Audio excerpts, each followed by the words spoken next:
여러분, 신앙생활 하면서도 현실적인 문제 앞에 부딪힐 때가 많이 있으시죠? 나갈 돈은 많은데 통장 잔고가 점점 사라져서 카드값 걱정하는 때가 있습니다. 또 어떻습니까? 요즘은 없지만 예전에는 쌀독이 있었죠.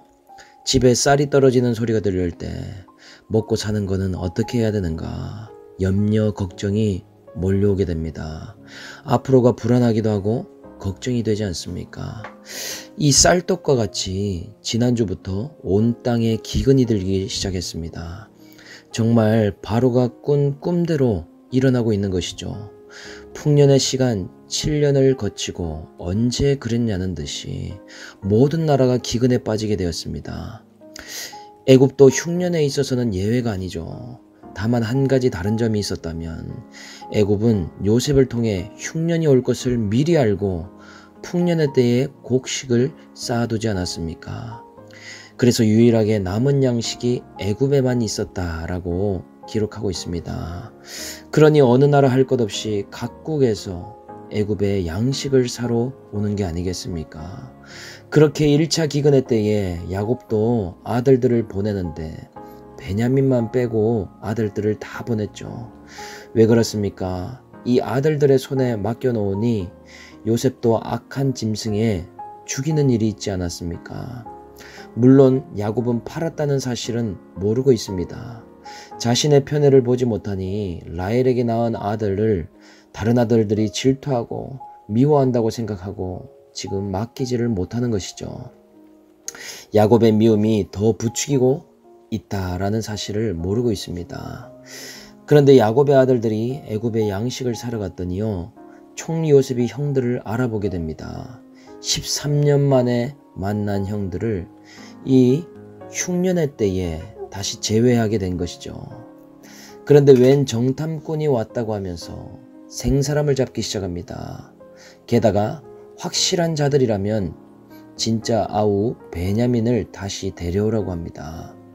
그리고 도망칠 수 있으니 시므온을 결박해서 감옥에 가둬놓고 베냐민이 올 때까지 기다리겠다고 하는 것이죠. 정말 진퇴양난의 환경이지 않습니까?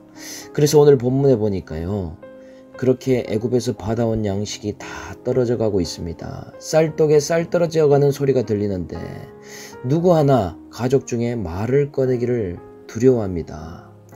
굶어 죽을 수도 없고, 그렇다고 아버지 때문에 베냐민을 데려갈 수도 없고, 또 시므온까지 감옥에 잡혀 있으니 갈 수도 없고 안 갈 수도 없는, 이러지도 저러지도 못하는 환경으로 하나님이 오늘 야곱 가정을 다루고 계신 것이죠.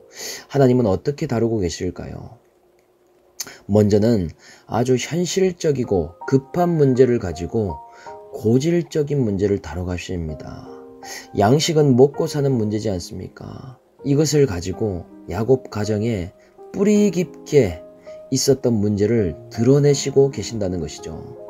1절에도 야곱이 먼저 말을 꺼내는데 다시 가서 우리를 위해서 양식을 조금 사오라 라고 말합니다. 애굽에 시므온이 잡혀 있는데도 누구 하나 쉽게 애굽에 가야 한다는 이야기를 하지 못합니다. 왜냐? 베냐민을 데려가야 되는데 그것을 야곱이 허락하지 않을 거라는 것을 이 형들은 너무나 잘 알고 있습니다. 처음 갈 때에도 베냐민을 절대 보낼 수 없다고 했는데 베냐민에 대한 편애와 집착을 그 누구도, 그 어떤 아들도 말릴 수가 없는 것이죠. 이 집안의 이 편애와 차별의 문제, 라헬과 레아 자식 사이의 갈등의 문제는 시간만 흘렀을 뿐이지 해결된 부분이 없습니다. 계속 덮어놓고 왔을 뿐인 것이죠. 그런데 문제는 뭐예요? 반복적인 사건으로 계속 찾아온다는 것입니다. 양식의 문제를 가지고 이 편애와 갈등의 문제를 다룰 것이라고는 꿈에도 생각을 못한다는 것이죠.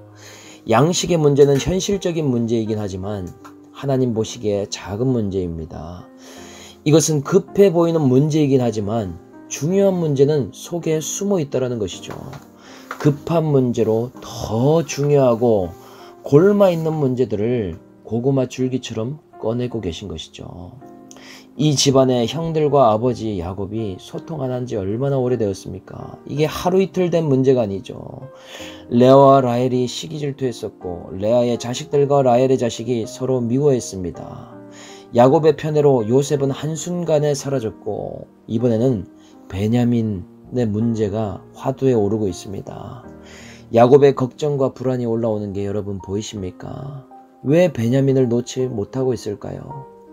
그것은 라헬과 그리고 요셉, 베냐민으로 이어지는 집착의 문제이고 하나님보다 더 가까이 두는 이 사람의 문제입니다.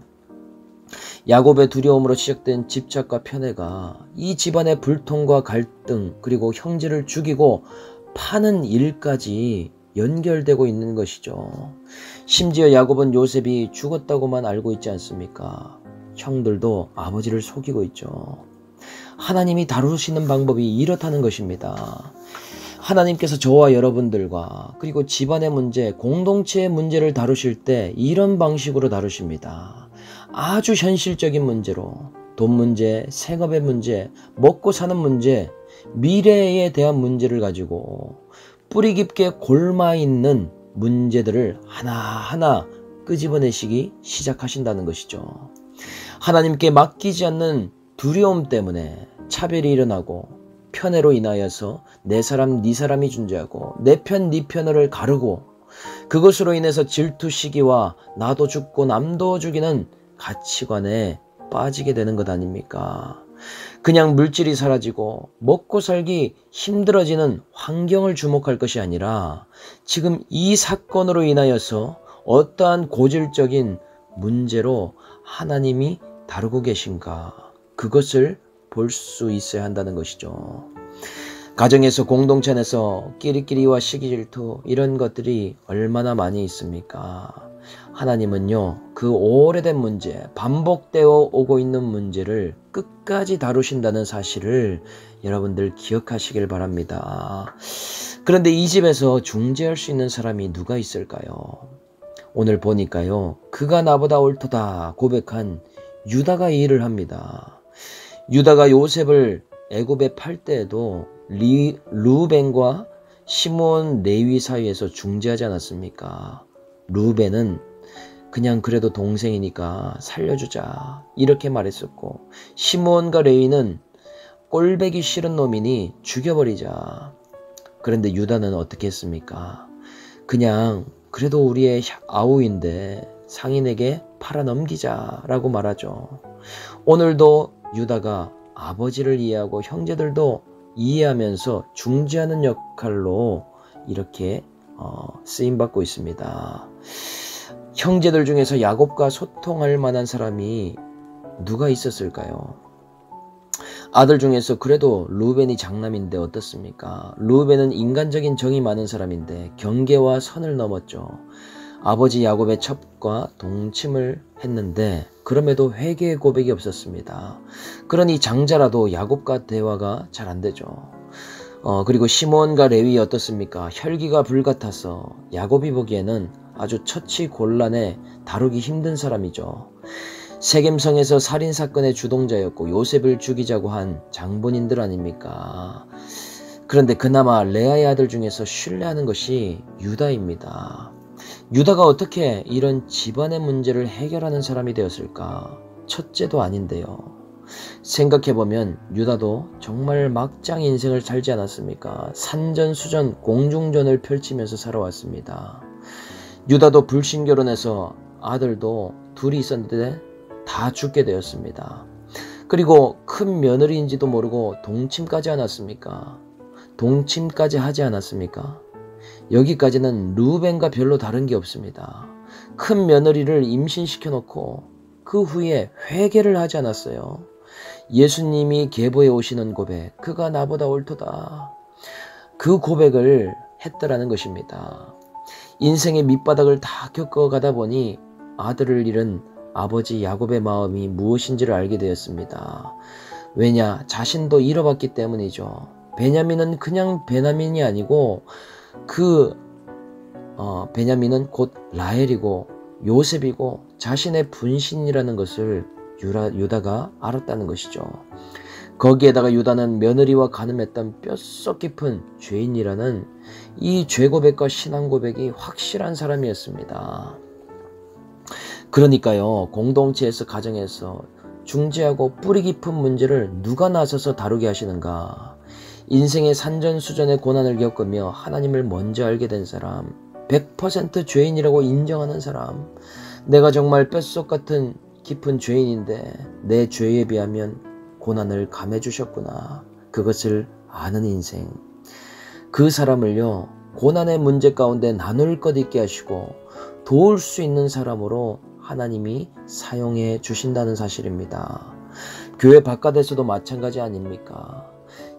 기독교인들이라고 하면 소통이 안 되고 답답하다라고 이야기하는 경우가 많죠. 다 같은 죄인인데 교회 안에 있는 죄인은 자기가 죄인인지를 아는 죄인이고 교회 밖의 죄인은 자기가 죄인인 줄을 모르는 죄인일 뿐 아닙니까? 그런데 이런 고난의 과정을 먼저 겪으면서 하나님의 다루심을 아는 사람은 주변 사람의 고난이 달리 보이는 것이죠. 하나님이 부르고 계시고 말씀하고 계신다는 것을 발견하게 됩니다. 직장 동료나 주변 친구들의 고난 가운데에 그 사건, 그 사람을 해석할 수 있게 되고 해석하도록 돕는 인생이 되는 것이죠. 그래서요, 유다가 지금 뭐라고 합니까? 5절에 아버지께서 만일 베냐민을 보내지 않으시면 우리는 내려갈 수가 없습니다. 그 총리라는 사람이 너희 아우가 오지 않으면 다시는 내 얼굴을 보지 못한다라고 했습니다. 지금 유다는 상황에 대해서 정확히 이해하고 아버지에게 이야기를 시작합니다. 아버지가 포기하지 못한다는 것을 알매도 불구하고 자초지정을 이야기하기 시작하는 것이죠. 그런데 역시나 어떻습니까? 예상한 대로 야곱의 입에서는 불평이 나오고 베냐민을 보내지를 못하겠다라는 그런 이야기가 나오고 있지 않습니까? 5절에요. 왜 또 다른 아우가 있다고 해서 내 마음을 괴롭게 하냐고. 지난번 요셉을 잃은 것도 모자라서 베냐민까지 잡으려고 하냐고. 이런 말들이 나오고 있습니다. 이 사건을 통해서 지금 하나님의 다루심을 모르니 이 원망의 말이 나오죠. 그러자 이러한 아버지의 원망에도 유다가 포기하지 않고 또다시 설득하기 시작합니다. 유다가 이렇게 얘기하죠. 8절에 아버지, 저 아이를 나와 함께 보내시면 우리 모두가 다 살고 죽지 아니할 것입니다. 내가 그 아이를 위하여 담보가 되겠다고. 혹시 돌아오지 못하면 내 손에서 그의 생명을 찾으라고. 이 원망하고 불평하는 야곱을 계속적으로 설득하더라는 것이죠. 야곱 아버지의 원망에 똑같이 원망으로 받아칠 수 있지 않겠습니까? 어쩌면 그것이 더 자연스러운 일이죠. 누구는 베냐민 걱정이 안 돼서 그러냐? 아버지는 왜 라헬의 아들만 계속 감싸서 이러한 지경을 만들어가느냐? 우리는 그럴 때마다 상처받고 차별을 받는다라고. 우리가 느끼는 그런 마음을 아버지는 아시냐고. 아버지 그렇게 얘기하면 우리도 방법이 없으니 안 갈 거라고. 그렇게 말할 수 있지 않겠습니까? 그런데요, 유다의 이런 죄고백과 이런 중재 역할로 인해서 야곱의 집안을 살리는 적용을 하게 되더라는 것이죠. 아버지의 마음을 모르는 게 아닙니다. 그러나 이 일에 베냐민을 보내시면 아버지와 우리 아들들과 베냐민까지도 우리 모두가 살아나게 되는 적용이 될 것입니다. 이렇게 살리는 설득을 계속 하게 되는 것이죠. 그래서 결국 야곱은 어떻게 합니까? 야곱이 베냐민을 보내기로 결정을 하게 되죠.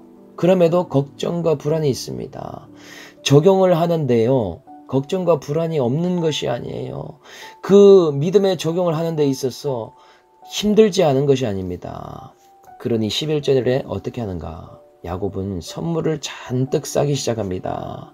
그렇게 선물이라도 많이 보내면 혹시나 잘못이 있어도 조금 감해주지 않을까. 그 총리의 마음을 좀 녹여보려고 하는 것이죠. 여러분, 이거 어디서 많이 본 장면 아닙니까? 야곱이 형 에서한테 갈 때도 선물과 예물로 어떻게 해보려고 하지 않았습니까? 그 했던 방법 그대로 하는 것이죠. 이것은 엄밀히 말하면 선물이 아니고 뇌물이죠. 왜 그렇습니까?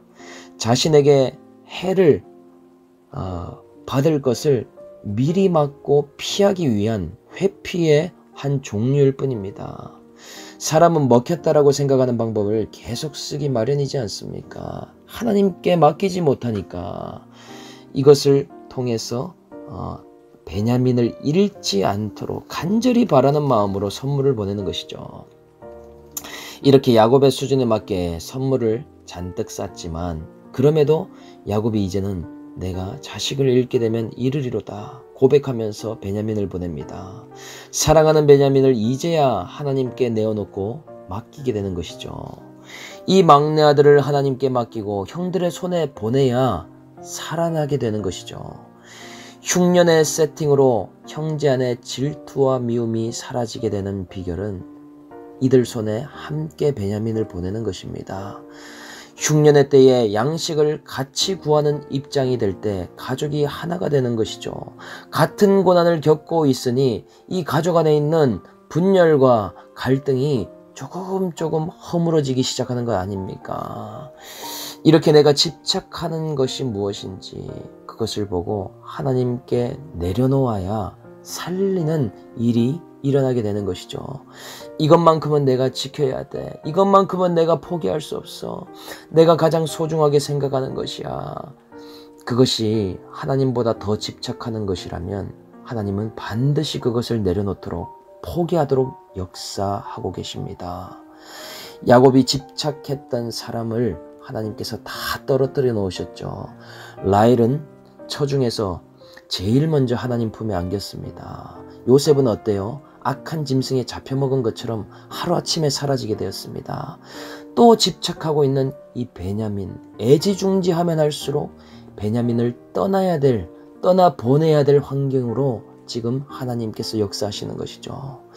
주변의 사람을 집착할수록 그 사람은 나에게서 떠나게 됩니다. 내가 물질에 집착할수록 물질이 없어지는 이상한 현상이 일어나게 됩니다. 그 모든 것이 왜 그렇습니까? 하나님께서 이제는 맡기라고 말씀하신다는 것이죠. 이르면 이르리로다. 하나님께 나의 소중한 것을 맡기리로다. 이런 고백이 우리에게 있어야 된다는 사실입니다. 하나님께서 책임지실 것을 믿고 맡기는 순간 나와 내 인생과 내 가정이 내 공동체가 살아나는 역사가 일어나는 순간이 된다는 것이죠. 저와 여러분들의 모든 문제 가운데에 하나님이 깊고 깊은 오래된 문제를 다루심을 깨닫고 살아나는 적용으로 하나님께 맡길 수 있는 하루가 되시기를 주님의 이름으로 축복합니다. 오늘 한번 묵상해 보시기를 바랍니다. 어떤 현실적인 문제로 나와 내 가정의 고질적인 문제를 다루고 계십니까? 나는 확실한 재고백과 살아난 간증으로 중재하며 살리는 적용을 하고 있습니까? 내가 집착하고 절대로 포기할 수 없어서 내려놓지 못하는 것은 무엇입니까? 오늘 이 묵상 질문으로 한번 생각해 보시고 이 말씀으로 인해서 우리 가정과 우리 공동체의 문제들이 해석되는 은혜가 충만하시기를 주 예수의 이름으로 축복드립니다. 아멘.